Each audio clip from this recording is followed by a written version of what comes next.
E aí, pessoal, beleza? Tudo bem com vocês? Espero que esteja tudo bem, que vocês estejam tranquilos, atentos, mas sossegados para o tema de hoje. A gente vai continuar falando sobre a crise financeira e econômica internacional de 2008, pensando um pouco sobre os efeitos sobre diferentes países. É claro que não dá para falar de todos os países, até porque muitos dos efeitos são extremamente parecidos de um país para outro, mas a gente consegue analisar algumas situações específicas. Então eu dei para vocês um exemplo numa aula anterior, que aliás vocês precisam acompanhar também, a respeito dos chamados PIGs, P-I-I-G-S, Portugal, Itália, Irlanda, Grécia e Espanha, né? Lembrando que o S de Spain está em inglês.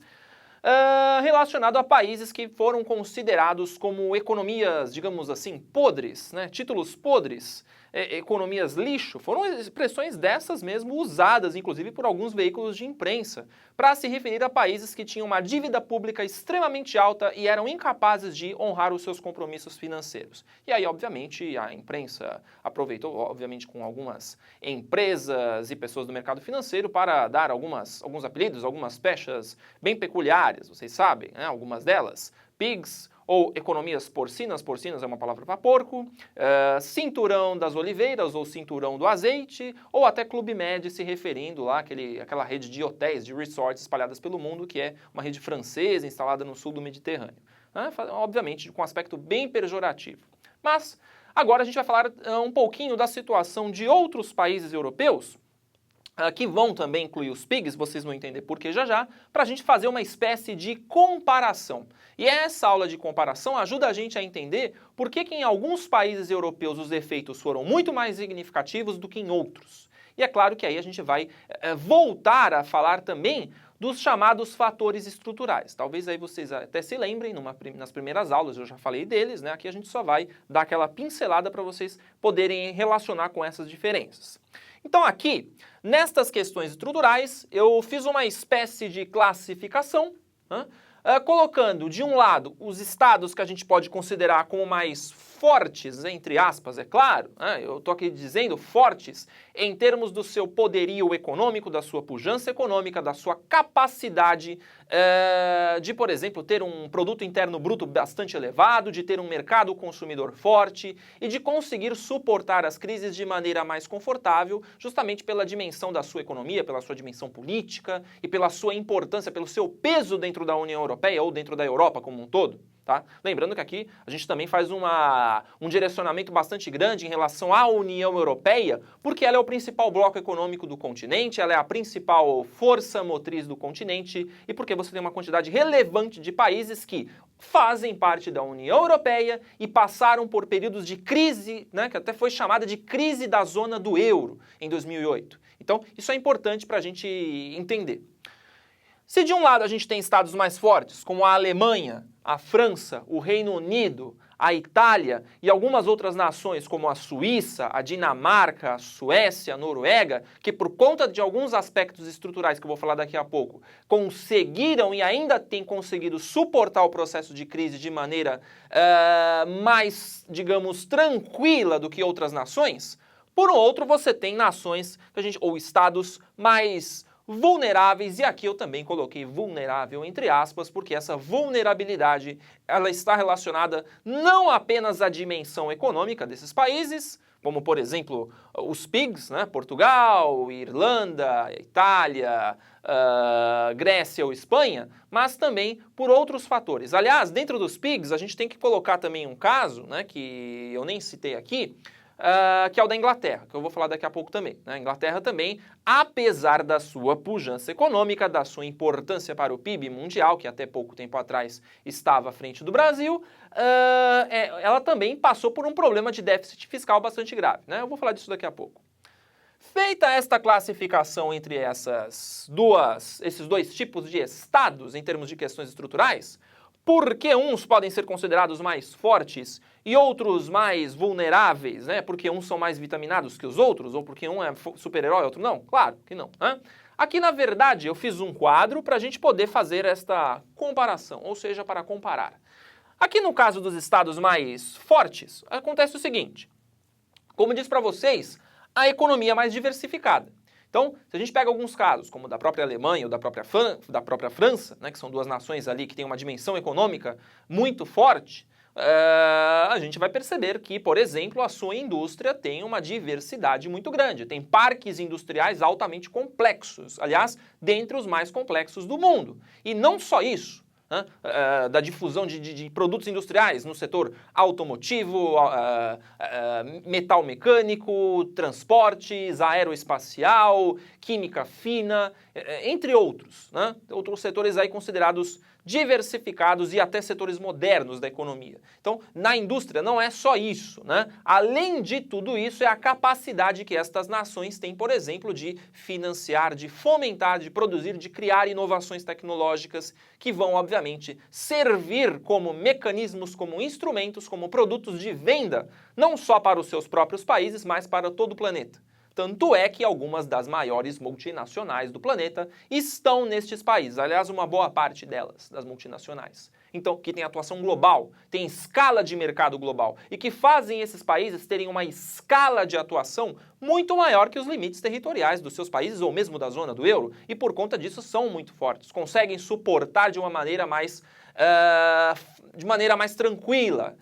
Tranquila, entre aspas, né, porque essa crise aí foi bastante brava, mas conseguem suportar melhor os processos de crise do que outras nações, tá? Além de ter uma economia mais diversificada, por consequência, um maior produto interno bruto de uma forma geral. Então, esses países, em função de ter, por exemplo, um setor industrial moderno, dinâmico, diversificado, composto por empresas que atuam não só nos próprios países, mas em várias partes do mundo ou no mundo inteiro, em função, muitas vezes, do seu setor agropecuário, que, no caso da Europa, muitos deles praticam a chamada policultura de base intensiva, com um altíssimo aproveitamento das terras e que conseguem, às vezes, abastecer não só os seus mercados internos, mas os mercados externos, em função de aspectos ligados à sua mão de obra, que é altamente qualificada e preparada para os desafios tecnológicos, econômicos, enfim, do setor empresarial, né? Tudo isso vai fazer com... E, obviamente, um outro fator que eu também vou colocar, que é o mercado consumidor, os mercados consumidores. O caso da Alemanha. A Alemanha é um país de mais de 80 milhões de habitantes, é o mais populoso da Europa, depois da Rússia. A Espanha, por exemplo, né, que é populoso, né, um pouco menos populoso, né, eu até vou falar dela daqui a pouco também. A França, né, que é um país também de mais ou menos 60 milhões de pessoas, assim como o Reino Unido. Então, são nações muito populosas e que, obviamente, formam mercados consumidores significativos, tá? Então, você tem... A população é um fator importante. Claro, ele não é o único, se você não tiver associado com algumas dessas outras coisas. Por exemplo, eu falei da Espanha, né, mas a Espanha, só o fator populacional não explica o dinamismo econômico espanhol, que, aliás, faz parte de um país que sofreu no conjunto dos chamados PIGs, né? Mas, então, para dizer isso, né, que não só a população é o único fator, mas ajuda bastante, né, mercados consumidores bastante fortes. E esses países aqui que eu citei, dos estados mais fortes, obviamente, nesses países você tem um mercado consumidor bastante significativo, até porque tem um fator aí associado à chamada renda per capita, que é mais elevada, né? Aliás, esse é um outro comparativo que eu poderia fazer. A renda per capita, né, em países como a Alemanha e França é maior do que na Espanha. Então, por conta disso, o poder aquisitivo dos alemães é muito maior, né? Em relação ainda a mercados consumidores, né, esse é o outro detalhe, né, que eu ia falar da renda per capita, né? Então, mesmo alguns países menores, como eu falei para vocês, Dinamarca, Noruega, Suécia ou Suíça, apesar de serem países com uma população muito menor e até territórios menores, tem uma renda per capita mais alta, ou seja, a renda da população de uma forma geral é muito mais elevada. E isso, obviamente, faz com que os mercados consumidores sejam fortes.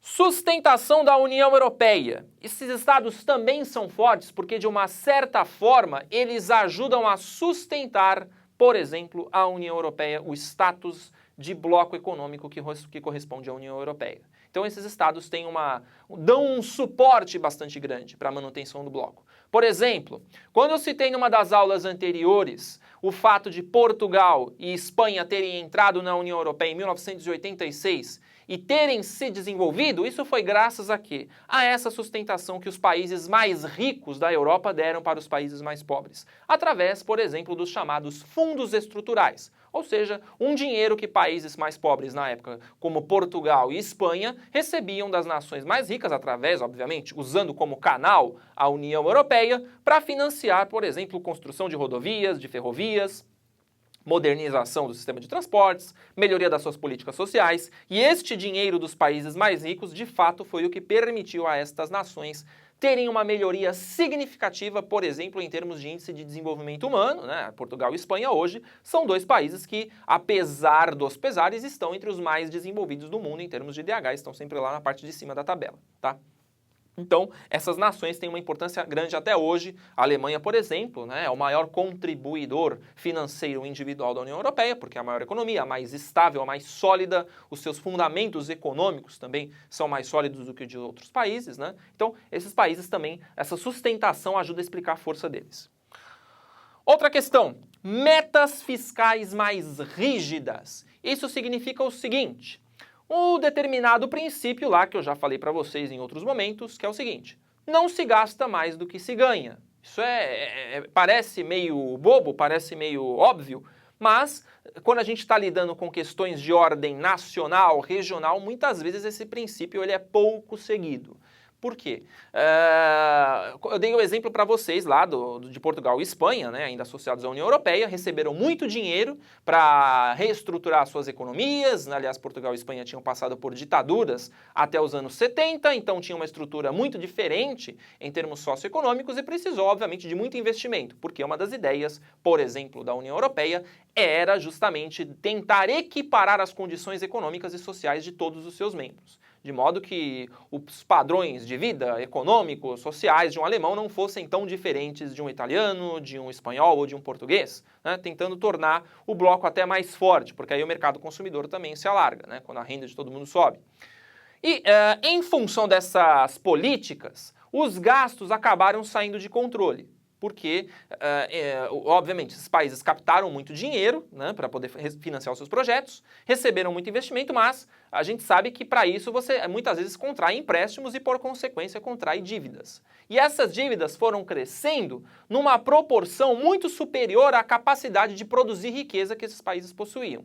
Então, é mais ou menos dizer o seguinte: digamos que, por exemplo, eu tenha na minha plateia aqui uma jornalista, um cozinheiro e uma produtora, né? E cada um, obviamente, vai ter um nível de renda diferente, mas eu vou colocar com que todos tenham um padrão de vida, digamos, para morar na Barra da Tijuca ou no Morumbi, em São Paulo, num apartamento triplex, comprar um carro do ano de, digamos, 100 mil reais, mobiliar a sua casa? Será que estas três pessoas, de uma forma geral, conseguem manter esse padrão de vida com os salários que elas ganham? Óbvio que não, né? Claro que existem as exceções das exceções. Se o cara for um cozinheiro internacional conhecido, se a produtora trabalhar num grande projeto, digamos, em uma emissora de televisão ou no cinema, ou se a jornalista tiver uma posição de editora-chefe num jornal de circulação nacional, talvez eles consigam, né? Mas, de uma forma geral, existem diferenças entre o que eles ganham e a capacidade de consumir esses produtos. Então, obviamente, de uma forma geral, a gente tenta estabelecer os nossos padrões de vida de acordo com as nossas possibilidades. E nesse sentido, você tenta estabelecer, digamos, na sua cabeça, na sua telha, no seu intelecto, no seu cocoruto, as chamadas metas individuais, ou seja, quanto eu ganho e quanto eu posso gastar.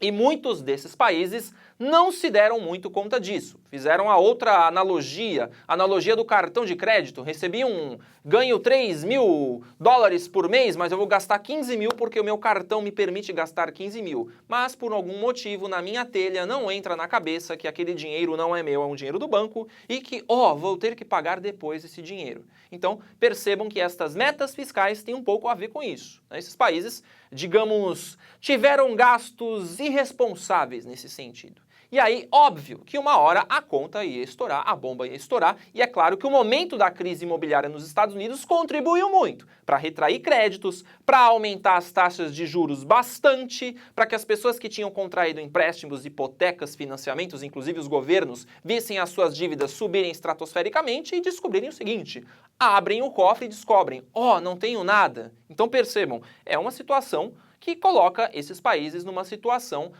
bastante grave. No caso aqui das nações mais fortes, às suas metas fiscais mais rígidas, por exemplo, alguns desses países adotando lá o chamado limite de endividamento da União Europeia, que não permite, lá pela sua carta de princípios, que mais de 60% do PIB seja o valor das dívidas públicas internas ou externas, permitiu com que algumas nações tivessem maior controle sobre esses gastos. Então isso também é um fator que faz estas nações passarem de uma maneira mais tranquila por esse processo de crise. Outra questão, maior IDH. Por que o maior IDH? Quando a gente fala de índice de desenvolvimento humano, a gente está associando diversos fatores. Saúde, educação e renda. Mas o principal deles, talvez aqui para nós, para o nosso caso, né, os dois principais, sejam educação e renda. Por quê? Num conjunto de estruturas aí ligadas à economia contemporânea do século XXI, na qual a gente faz parte de uma sociedade do conhecimento, em que conhecimento de uma certa forma é poder, e nesse sentido faz com que, por exemplo, mão de obra mais qualificada tenha mais chances de estar bem estruturada e, por consequência, bem empregada, fazem com que os países que têm investimentos mais elevados em políticas ligadas a setores que são estruturais, que são o fundamento da sociedade, como, por exemplo, a educação, que ela é central, contribuíram decisivamente para que algumas nações não sofressem tantos efeitos da crise. Então, um outro fator, por exemplo, que explica por que a Alemanha é uma nação que tem o maior PIB da Europa, ou porque a França é tão importante, ou porque países como os países nórdicos, embora muito menores, não tenham sofrido os mesmos processos, estão associados, obviamente, à sua estrutura populacional, pensando especificamente no quesito educação. São populações altamente escolarizadas e que, por consequência, se convertem em mão de obra altamente qualificada, com possibilidades maiores de renda e que fazem com que, mesmo diante de um cenário de crise, esta população esteja sempre criando inovações tecnológicas, estejam sempre contribuindo de uma certa forma para as inovações e para o andamento dos bons processos nas suas empresas, nas suas corporações, nos seus trabalhos, e isso obviamente se converte, esse capital humano se converte obviamente em capital econômico, que faz com que essas nações estejam muito mais bem estruturadas. Se a gente comparar depois com Portugal, eu vou falar daqui a pouco, vocês vão ver que as situações, né, Portugal, Espanha, enfim, outros países, a situação é bem diferente. Então, estes são alguns fatores ligados aos estados fortes.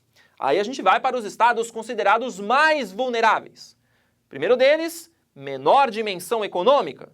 Se a gente pensar em países como Portugal, como Espanha, como Grécia, né? Eu ia falar da Itália e da Espanha, mas Itália e Espanha são países populosos. Você tem outros fatores nos quais a dimensão econômica aí já não tem tanto peso. Mas vamos pensar em países menores. Portugal tem mais ou menos 10 milhões de pessoas. O Chipre, que é uma outra ilha, né? Um outro país que é uma ilha ali no mar Mediterrâneo, que recentemente também tem passado por um processo de insolvência fiscal, a ponto de não conseguir, por exemplo, nem pagar os seus servidores públicos e ter que recorrer aos fundos da União Europeia. E outras nações pequenas e que têm uma dimensão econômica menor. Então, eu vou dar o caso de Portugal. Portugal, durante muito tempo, esteve ali quase que exclusivamente, durante a maior parte do século XX, focada no setor agrícola. Produção de oliveiras, né, para fazer azeite, azeitona, ou a produção vinícola, ou a criação de determinados tipos de animais para produzir lã, para produzir tecidos, entre outras atividades consideradas de menor valor agregado, que geram menos recursos e menos divisas do que se, por exemplo, o país desenvolvesse tecnologia, produtos com valor agregado mais alto. E nesses países o que se observa é justamente esta menor dimensão econômica, menor diversificação econômica. Então a economia geralmente ela está assentada sobre poucos setores, não tem uma diversidade muito grande. Então isso faz com que as possibilidades também sejam reduzidas. E obviamente isso contribui para que o PIB desses países seja menor. Outro detalhe. A necessidade de investimentos. Como eu falei para vocês, os fundos estruturais da União Europeia foram decisivos para que algumas nações como Portugal e Espanha tivessem uma melhoria das suas condições econômicas e sociais ao longo dos anos 90 e do princípios dos anos 2000. Mas este dinheiro, como eu coloquei para vocês, é uma necessidade. Os países precisavam desses investimentos porque, do contrário, pouco conseguiriam modificar o seu quadro socioeconômico. Então esse é outro detalhe. Além disso, a baixa competitividade. Em comparação com outros países, como os que eu citei anteriormente, como Suécia, como Dinamarca, como Noruega, como Alemanha, França, Reino Unido, estas nações não têm o mesmo nível de competitividade, por uma série de fatores. Por exemplo, em termos educacionais, essas nações elas acabam perdendo para suas, digamos, irmãs europeias. Então a gente sabe que os indicadores educacionais de algumas nações são bastante elevados e isso se reflete diretamente na produção, nas inovações tecnológicas, na pesquisa, no desenvolvimento. Então, se você for comparar, por exemplo, dados de patentes de produtos criados, por exemplo, em Portugal e na Alemanha, por exemplo, os números vão ser bastante discrepantes. Mesmo se a gente fizesse isso proporcionalmente considerando as populações dos dois países, né, para compensar essa diferença de 10 milhões para 80 milhões. Tá? Mesmo assim, comparativamente, né, em termos proporcionais, a competitividade é mais baixa. E tem outro fator. Quando os países mais fortes da Europa decidiram criar fundos estruturais para ajudar as nações menos desenvolvidas, eles se esqueceram do seguinte: a abertura das portas das fronteiras para a entrada de produtos de qualquer parte da Europa, a não mais restrição das importações, obviamente criaria um fator de competitividade com a qual alguns países não iam conseguir suportar. Então vamos pegar um exemplo. Imaginem, digamos, um padeiro português, aqui extrapolando o exemplo, que tem uma fábrica de pães portugueses que tem uma tradição, digamos, de mais de 100 anos, e que fornece lá, é o maior fornecedor de pão de Portugal. De repente, com o fim da União Europeia, as barreiras se abrem. Ele pode exportar esse produto, por exemplo, para a Espanha, sua vizinha, para a França, para a Alemanha, e levar, por exemplo, a marca Manuel's Bread, sei lá, só para deixar uma coisa mais chique, né, gourmetizada, digamos, Manuel's Bread, pães do Manuel, para exportar para toda a Europa. Ele tem essa possibilidade, com a abertura dos mercados e com os fundos estruturais. Mas ele pode ter uma concorrência. Então, digamos que alguém lá na Alemanha cria uma marca chamada, digamos, um nome alemão, não sei, Helga, sei lá, Helga's Bread, sei lá, pães da Helga, pães da tia Helga, não sei.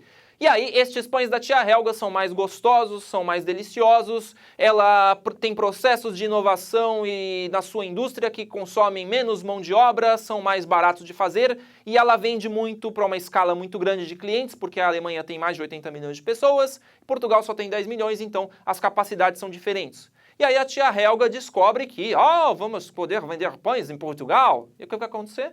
Ela vai levar os seus produtos a Portugal. Não tem tarifas de importação, por exemplo, todos os sistemas tarifários são padronizados. Isso vai fazer com que o seu Manuel, o seu pobre padeiro que está há mais de 100 anos lá em Portugal fazendo os seus produtos industriais, não consiga mais competir. E aí o que vai acontecer? A tia Helga toma este terreno. Então, este tipo de fator, essa situação esdrúxula que eu comentei com vocês, embora ela seja esdrúxula, ela serve para exemplificar o fator competitividade. As nações, embora elas façam parte de um mesmo bloco, elas têm pesos econômicos diferentes e capacidades de competição diferentes. E este fator, até hoje, é um dos grandes entraves, um dos grandes problemas da União Europeia. Como conciliar a união econômica, manter o bloco forte, se as diferenças regionais continuam tão significativas? Então, esse é um fator que tem que ser considerado, né? As diferenças ainda são muito grandes. Então, isso também ajuda a explicar de uma certa forma por que certos países são mais afetados do que outros diante da crise. Elevação dos gastos públicos. Aqui também a gente pode colocar junto com este outro fator, metas fiscais menos rígidas. Ou seja, esses países começaram a receber muito dinheiro, começaram a investir, obviamente, nos seus programas, projetos sociais, mas houve um descontrole e uma má gestão na aplicação desses recursos. Ou, por exemplo, não houve uma observância dos ministérios da economia desses países, das finanças, de verificar se eles estavam gastando muito mais do que eles estavam ganhando ou se eles estavam comprometendo uma parte muito grande da renda com o pagamento das dívidas, com o pagamento do funcionalismo público e de outros serviços. E é claro que, mesmo a gente sabendo que, de uma forma geral, um dos grandes problemas do capitalismo contemporâneo esteja relacionado às disparidades sociais e à ineficiência do Estado em atender as camadas mais pobres da população, e aí por isso isso, você tem que investir mesmo em programas sociais, mas você tem que ter de um outro lado um controle, até porque você está lidando com uma coisa chamada dinheiro, ou seja, você tem que ter um equilíbrio. E é claro que estes bancos centrais, estas instituições governamentais ligadas à gestão dos recursos, elas não foram capazes de sanar este problema. E aí, é óbvio, uma hora a conta estoura. E por último, menor IDH. Mesmo com as melhorias socioeconômicas, com os programas de ajuste estrutural e tudo mais, estas nações ainda hoje mantêm IDH, índices de desenvolvimento humano, menores do que os seus outros irmãos de Europa. E aqui eu posso também colocar outros fatores de países fora da União Europeia, como os países do leste europeu, que têm níveis de desenvolvimento inferiores aos da Europa Ocidental. Então, esse é um outro fator que a gente pode associar aí ao fato de você ter países mais vulneráveis e menos vulneráveis à crise, tá? E aí, duas questões aqui, dois desafios que fecham esta aula. Primeiro deles, uma das outras grandes discussões, política fiscal comum. Eu falei para vocês das crises de dívida pública, das dívidas externas, da incapacidade de países como, por exemplo, a Grécia, de pagarem as suas dívidas. Poxa, a Grécia está com uma dívida que está estimada em mais de 300 bilhões. Como que a Grécia vai pagar essa dívida se este valor é maior do que a soma de tudo que ela produz em um ano? Muita gente já se deu conta de que talvez ela nunca consiga pagar. Mas isso cria um desespero para o sistema financeiro. Porque é a mesma coisa, por exemplo, digamos que eu pegue 10 mil reais, fique devendo e uma hora eu descubra que eu não consiga pagar. E aí o banco, o que ele vai fazer? Ou ele pode tomar meus bens ou ele pode tentar me prender. Mas a legislação não funciona desse jeito assim no Brasil, não é tão fácil. Até porque a pessoa muitas vezes, né, ela é vulnerável diante de uma instituição financeira grande. Então, de uma certa forma, né, de repente você pode vir a ter no futuro o perdão da dívida. Só que, obviamente, isso traz consequências. Porque se eu fiz, o meu vizinho vai querer fazer, o vizinho do vizinho vai querer fazer a mesma coisa, o outro vai fazer. Por quê? Vai se criar naquele inconsciente a ideia do seguinte, eu posso pegar bastante dinheiro e se eu não quiser eu não pago. Não vai acontecer nada comigo mesmo. Então perceba, e obviamente que isso tem a ver com outro fator, né? A política fiscal comum é justamente um mecanismo que a União Europeia está tentando para padronizar a gestão desses recursos. As metas fiscais, as taxas inflacionárias, os mecanismos de empréstimos, para fazer com que todos os bancos centrais, todos os ministérios das finanças, da economia, da fazenda, não importa, trabalhem da mesma forma, com a mesma rigidez, com as mesmas políticas fiscais. Porque isso, muito provavelmente, poderia sanar estes problemas econômicos apresentados em alguns países, né? Então, esse é um desafio, né, bastante importante. E é claro que isso também tem a ver, eu falei para vocês, né, o sistema financeiro, banqueiros, investidores, de terem medo de um dia alguém ter essa ideia, né, a Grécia não pagou, eu também não vou pagar, e obviamente isso criaria um problema muito grande para para as pessoas e para as instituições que lidam com o sistema financeiro. Outro detalhe, uma nova arquitetura comum ou um novo sistema financeiro precisaria ser redesenhado. Da mesma forma que lá que nos acordos de Bretton Woods, lá no final da Segunda Guerra Mundial, se redesenhou a arquitetura do sistema financeiro mundial, que precisava se recuperar do pós-guerra e crescer como cresceu, o mundo cresceu de 45 a 73, antes do primeiro choque do petróleo, é necessária uma nova arquitetura para corrigir essas distorções, para fazer com que os gastos sejam mais responsáveis, para fazer com que não haja uma discrepância entre problemas sociais e gastos públicos, porque sempre acaba acontecendo isso nos ciclos de crise, né? Defende-se muito, por conta do neoliberalismo, a necessidade de um Estado mínimo, mas o primeiro que pede socorro quando um país ou uma instituição quebra são justamente os caras do setor financeiro. Porque já se descobriu que não dá para viver sem as políticas sociais de Estado. Mas precisa haver um equilíbrio. Então, como fazer isso? Então, esse é um outro grande desafio, visto não só pelos países europeus, ou mais pela União Europeia, como pelo mundo de uma forma geral. É necessária uma nova arquitetura financeira que faça esse equilíbrio, né, entre políticas sociais que façam com que haja uma prosperidade da população e, obviamente, um controle mais eficiente dos gastos com aquilo que realmente é necessário, sem adotar esse mecanismo de Estado mínimo que quando a gente analisa o processo historicamente do pós-73, não está funcionando. Então, tanto é que a crise voltou novamente. Então, percebam que esses são desafios, tá bom, gente? Bom, vocês perceberam, né? A aula parecia curta, mas o assunto é bastante complexo, então vocês precisam ficar bastante atentos, tem que ler jornal, tem que ler revista, tem que ficar de olho no que está no noticiário, porque isso aqui, com certeza, em alguns vestibulares, provas, concursos, é assunto para redação, para uma análise mais profunda, para questões dissertativas, então você precisa estar muito preparado para esse tipo de assunto, tá bom, gente? Espero ter ajudado vocês aí nesta etapa dos estudos e, claro, espero vê-los na próxima. Até mais!